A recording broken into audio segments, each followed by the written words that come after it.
Mbah Sujiwo Tejo akhirnya berkomentar juga tentang ijazah palsu guys. Gimana keseruannya tentang ijazah palsu ini yang dibahas di salah satu kanal YouTube politik? Kita simak. Saya khawatir gini Pak Karni, kasus ijazah palsu, kasus ijazah, nggak usah palsu, kasus ijazah Pak Jokowi, jangan dijadikan kasus Mas Troy, kalau ijazah palsu.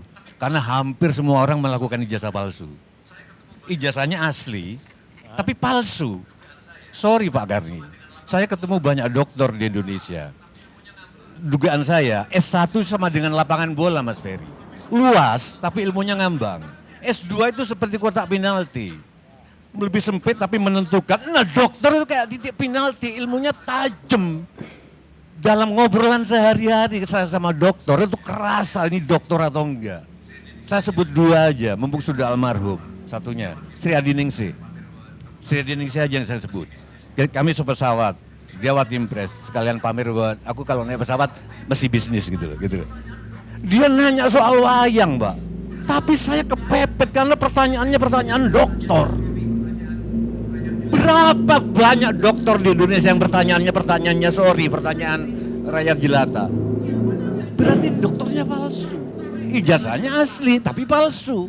Ilmunya nggak dokter. Dokter itu nanya apapun karena sudah 8 tahun digembleng metodologi, nanya apapun tentang kehidupan, tentang istri, tentang apa. Itu, iya ya, kayak kepepet gitu. Jadi kita memasalahkan ijazah palsu Pak Jokowi, jangan-jangan semuanya melakukan ijazah palsu. Sama dengan kasus Presiden Perancis ditoyor sama istrinya jadi berita.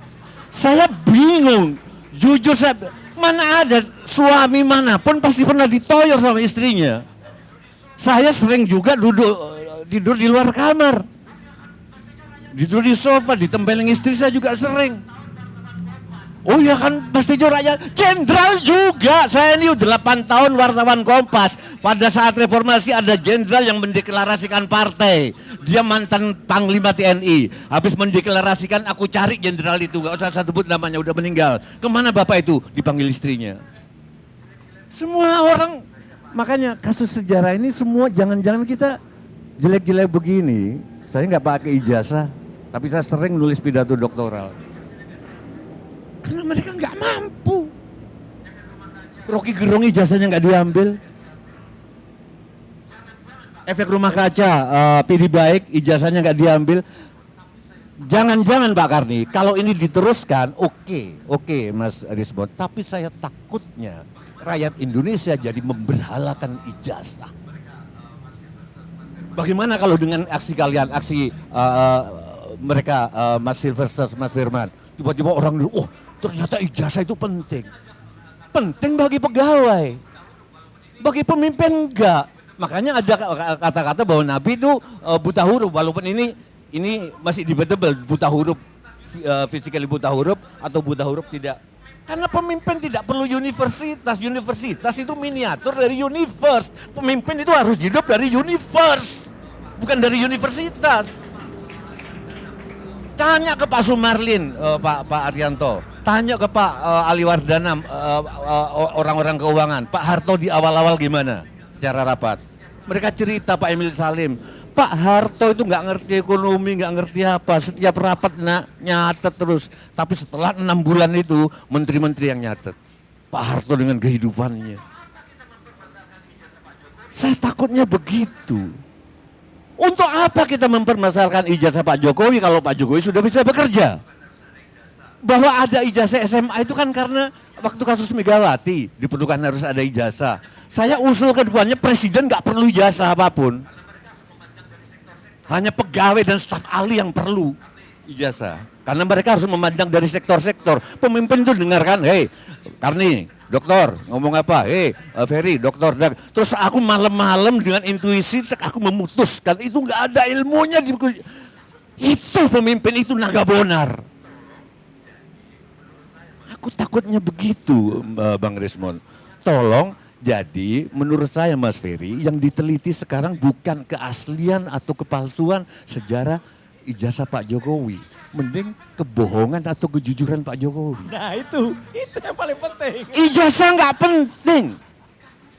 Apa salah-salah buktinya Mas Ferry mengakui wus benar? Nggak bisa kita ngukur. Berarti Pak Jokowi bisa memimpin dalam 10 tahun. Bung Karno coba lihat di bukunya Saifuddin Zuhri Menteri Agama. Dia ngomong waktu itu tinggal punya duit 7 miliar. Membangun Monas apa membangun Istiqlal? Nah, ternyata dia membangun Monas. Kenapa? Karena kalau aku membangun Istiqlal, Monas nggak akan ada yang membangun. Kalau aku membangun Monas duluan nanti Istiqlal, buktinya ada. Kebenaran sejarah pemimpin itu IKN mungkin sekarang jadi sarang hantu apa-apa, tapi nggak tahu 100 tahun kemudian. Piramid kayak apa waktu itu, ngebunuh berapa juta orang, tapi sekarang orang hahaha. Berapa banyak orang yang menangis-nangis diusir dari Senayan, orang Betawi lari ke Tebet, dari Tebet diusir lagi sampai ke Condet.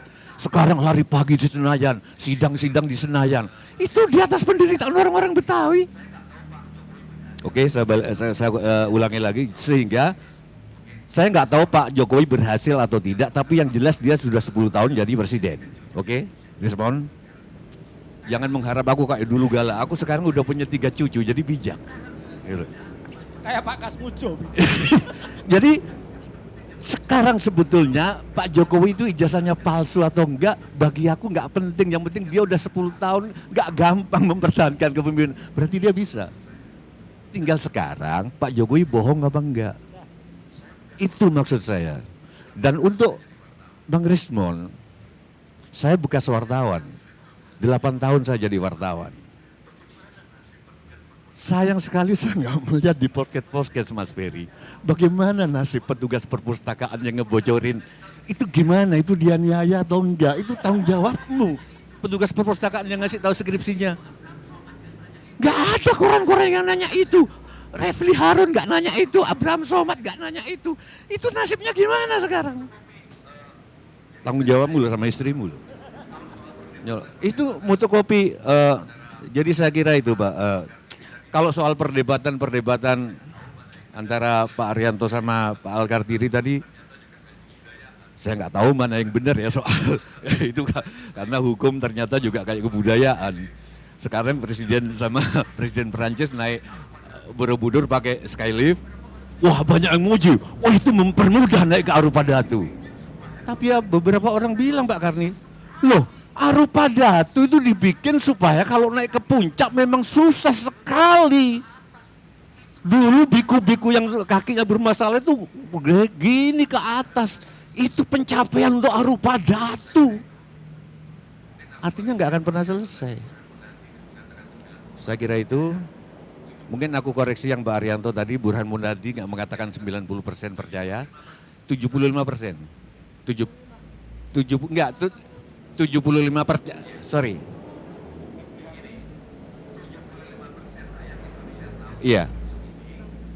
Gini, 75% rakyat Indonesia tahu tentang isu ini, tapi 75% percaya bahwa sejarah ijazah Pak Jokowi asli. Saya kira gitu Pak